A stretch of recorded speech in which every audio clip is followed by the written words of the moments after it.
क्या पैगाम लेके आए राणा सनाउल्लाह को, क्या पैगाम देना है? मैं राणा सनाउल्लाह बात बंद किए हुए इन्हों से आदमी पूछे कि हमने पिंडी में जलसा रखा है, आप इस्लामाबाद में क्या कर रहे हैं, आपको किस चीज़ का डर है, किस चीज़ का खौफ है?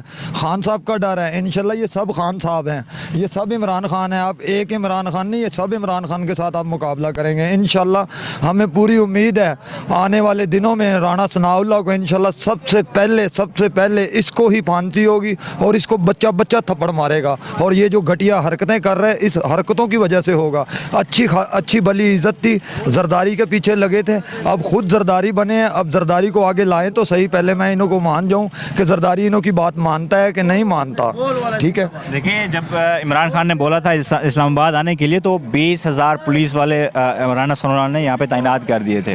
वो तो है। ऐसे तो राणा सनाउल्लाह साहब ने भी कहा था कि इमरान खान साहब अगर 40,000 बंदा ले आए तो हम हुकूमत छोड़ देंगे। अब उसको मैं बताऊं कि ये 40,000 नहीं है तो कितने हैं? अभी तो काफ़ी तादाद रोडों पर, मोटरवे पर काफ़ी तादाद फंसी हुई है। 40,000 तो अभी हो चुका है।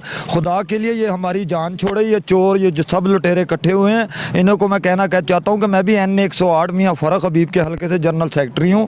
ठीक है, तो ये हमारे हल्के के हैं, हम इसको अभी भी मशवरा दे रहे हैं कि इज़्ज़त के साथ असम्बलियाँ तोड़ दे और इलेक्शन पे आएँ, आवाम की फैसले के साथ आएँ, ताकि पता चले आवाम किसको सपोर्ट कर रही है। अगर आवाम इन्हों को वोट देती है तो बिस्मिल्लाह हम भी वेलकम करेंगे, अगर आवाम इन्हों को जूते मारेगी तो हम भी जूते मारेंगे।